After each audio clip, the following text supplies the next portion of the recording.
All right, so we're continuing our discussion regarding the chapter on motivation and emotion, and we're going to be talking about the achievement motive next, right? So, when we talk about achievement motivation, what do you think that means? What is achievement motivation? So, when we talk about achievement motivation, we look at three different kinds of components, right? The first of these is that you have the will or the desire to master difficult challenges,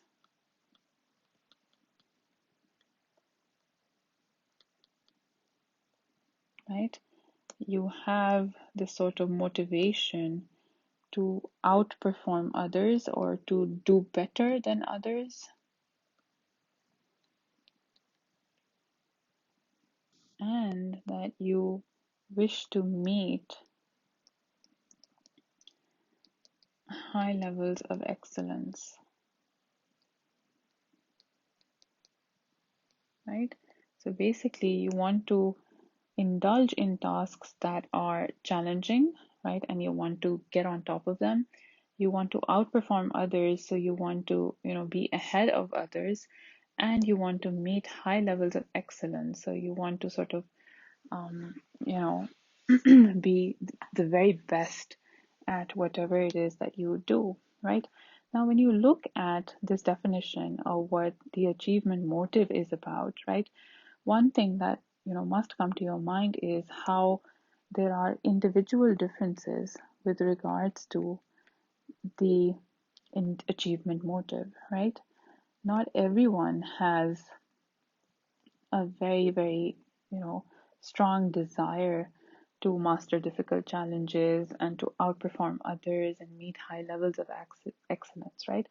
And one of the ways that you sort of check for if someone has a lot of achievement motivation is through sort of showing them through this sort of projective test, right?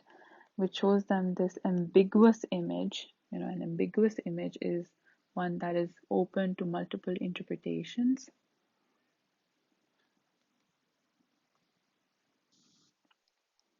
and you have them interpret it.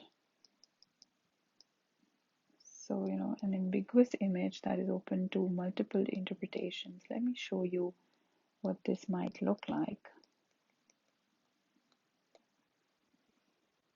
You have an example of this here. What you do is that you give participants this image, right? And you say to them, create a story around this image. Now, what you see is that, with people who have a very high degree of achievement motivation, right, will usually structure the story around this person's work, around what this person is trying to do, right? So they'll create a story which looks something like this, which is that George is an engineer who wants to win a competition in which the man with the most practicable drawing, will be awarded the contract to build a bridge. He's taking a moment to think how happy he will be if he wins. He has been baffled by how to make such a long span strong, but he remembers to specify a new steel alloy of great strength, submits his entry but does not win, and is very unhappy. Right? So this is someone who has, a strong desire, sorry about that, to sort of outperform others, to, achieve excellence in whatever it is they do. The person who is creating this kind of story, that is someone who, it's very, very, it sort of speaks out at you that they have this strong or this high achievement motive,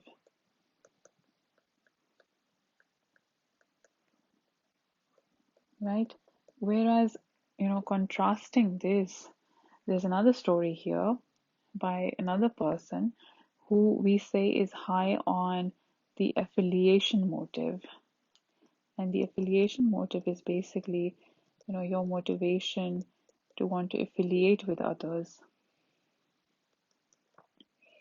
or sort of, your motivation to get to know others or to be around others, right?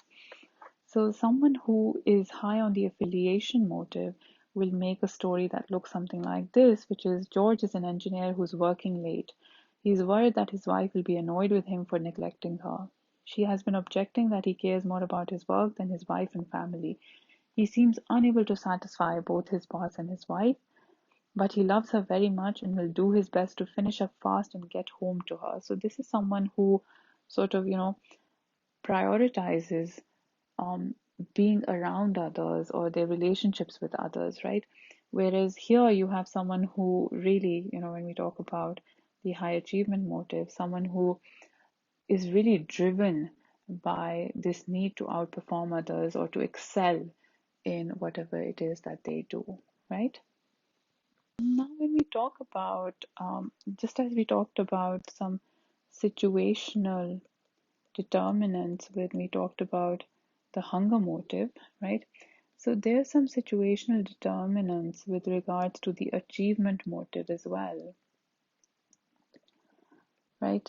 These are basically characteristics of the environment that determine how sort of, driven a person will be to sort of try and succeed at whatever task is in front of them, right? Let's look at some of those and what these are. So the first of these is the strength of one's own motivation.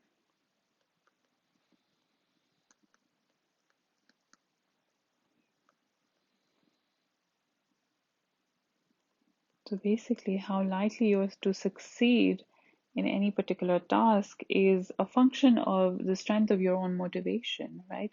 In the sense that, how likely it is, or, how motivated are you really to achieve this particular goal that you have in mind, right? And what we say is that this is basically a stable characteristic of personality, right? So this is something that's not going to be changing in a person very much,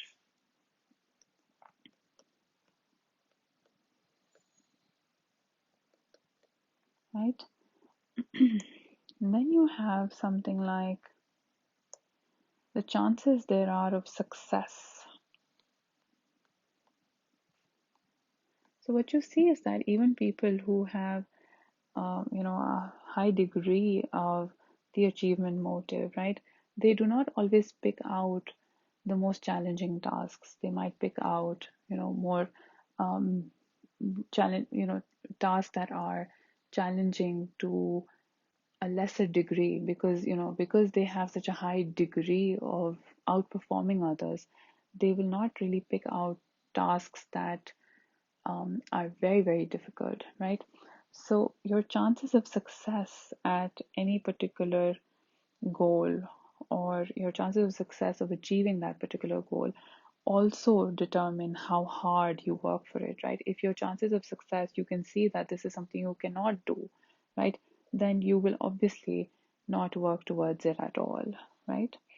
So chances of success have to be, um, they have to be greater than 50% for you to really put in a good amount of work in order to achieve that particular goal. And your chances of success, or your probability of success, right? And this is something that you're estimating,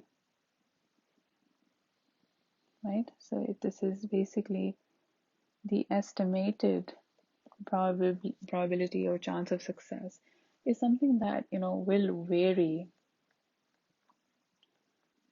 from one situation to the next,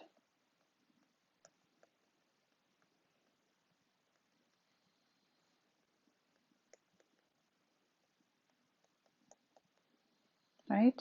Last but not the least, you have the incentive value of success.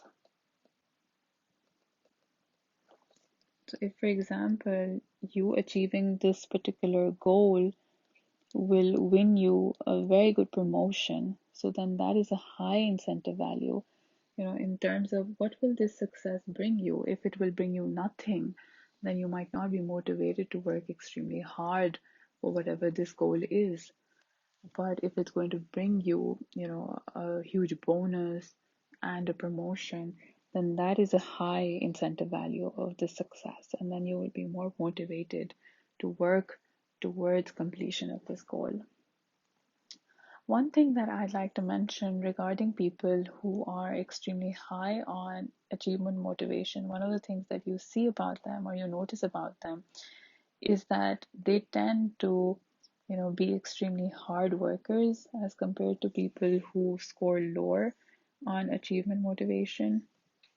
Also are extremely persistent. So if they're presented with a problem and they do not get it right the first time, they will be more likely to persist than people who are lower on achievement motivation.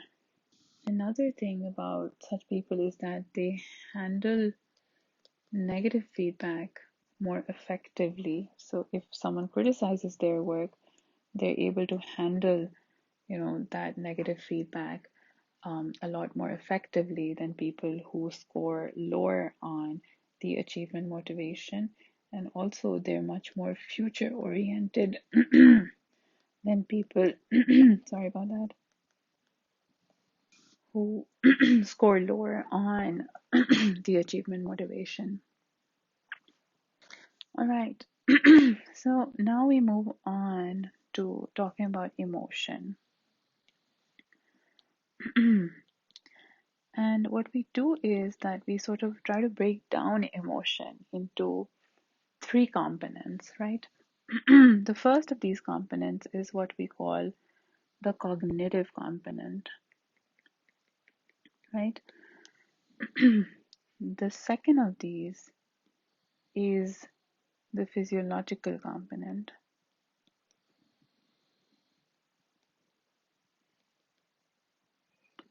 And the third of these is what we call the behavioral component.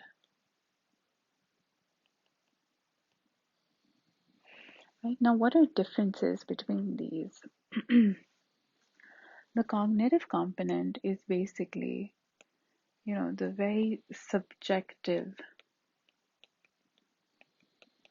plus personal feeling, personal experience of an emotion.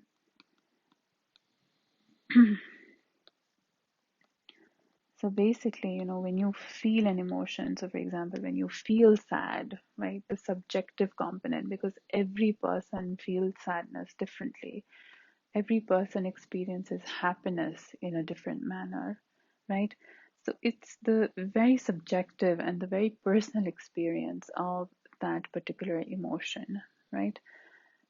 Same is the case with anger, right? Different people experience it differently, right? So it's a very it's subjective. It varies from person to person, and it's also very personal because it's something that you experience, only you experience it in that particular way, right? So that is what makes up the cognitive component of it, right?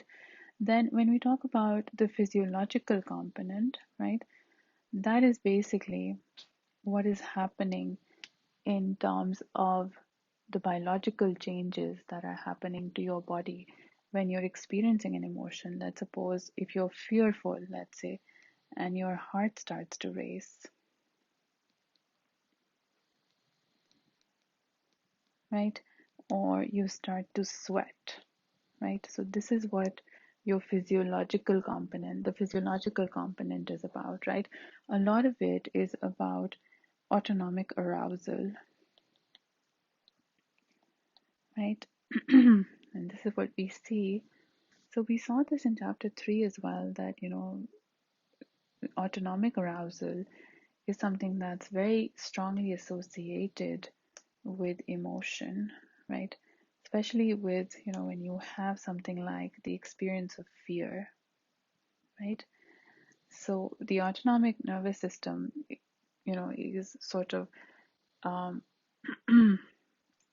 comes into action, right? And the sympathetic version, if you have that is coming into action, then you have all of these different experiences with, for example, the eyes, you have dilated pupils.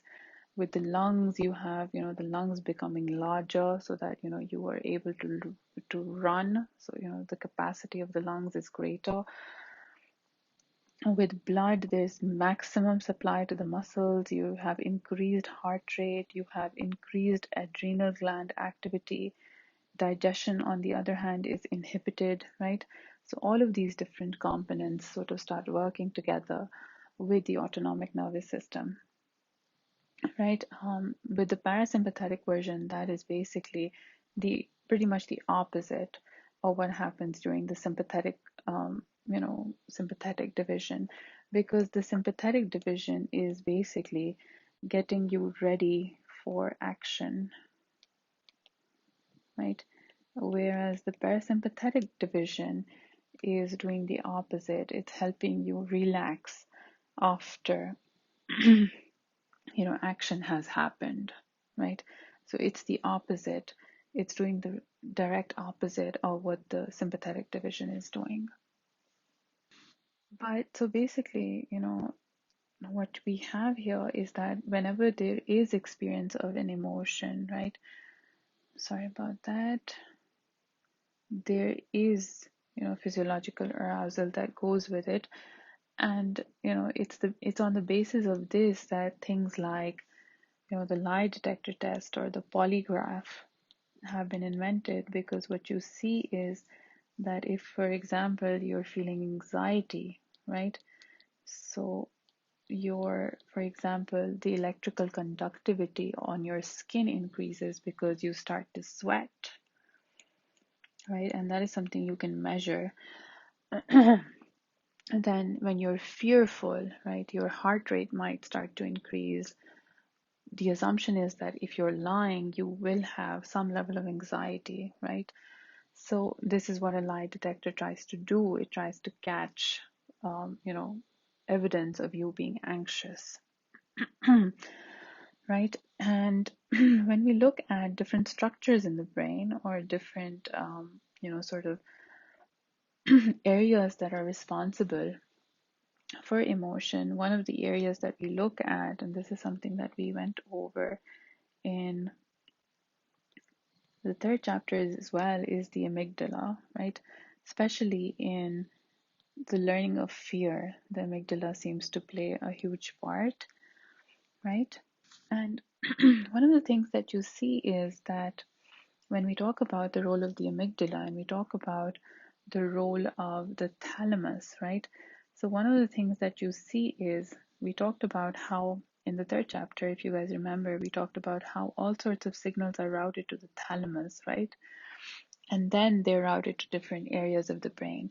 So, if you see a snake, sorry about that.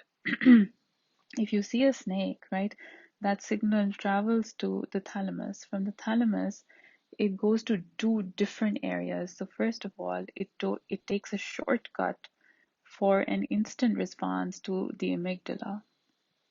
And this is where you'll react without sort of thinking, right? Because this is where emotion is sort of, overruling everything. Whereas there is a slower pathway that goes from, which basically goes to the visual cortex, right? And this is where you're allowing yourself time to think about what the situation is and what it means, right? Activity in the faster pathway, which basically routes from the thalamus directly to the amygdala, right? That is what sort of starts off, the hormonal secretions that lead to the autonomic arousal that we were just discussing here, in the sense that you're getting ready for action, you're getting ready to either fight or flee, right? So this is basically the physiological component of emotion, right? Then we have the behavioral component, which is basically, it is made up of, it could be made up of all of the facial expressions, or body language, right? Or, whatever action that you decide to take in the face of emotion, right? So these are the behavioral components, right? And when we look at the behavioral component, right, and we look at certain facial expressions, right, what we see is that there are cultural similarities as well as differences with regards to emotional expressions.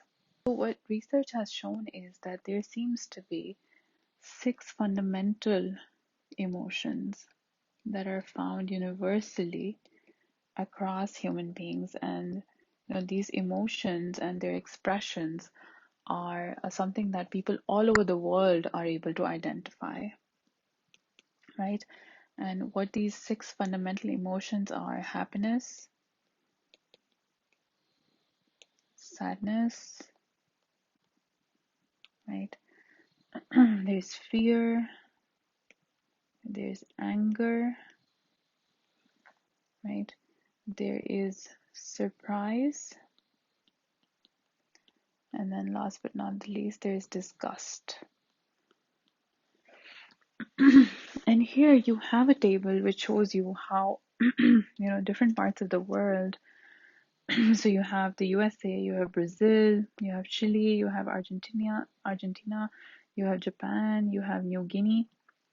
So people from all of these different areas of the world, right?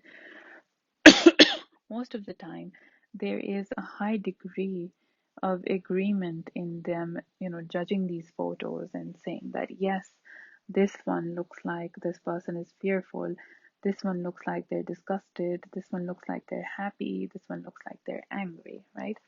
Which basically shows us that there is some degree of universality. There's this certain level of degree of universality in how we understand emotion or how we express it, right, in the behavioral component.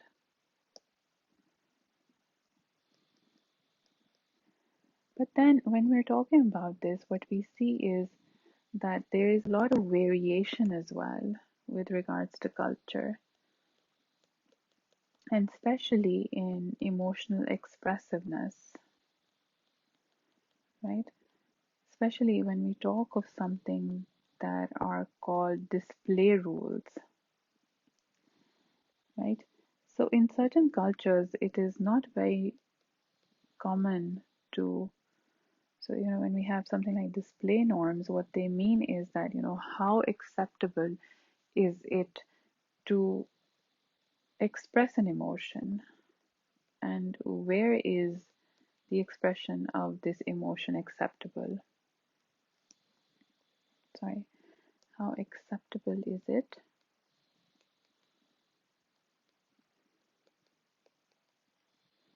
to express a particular emotion?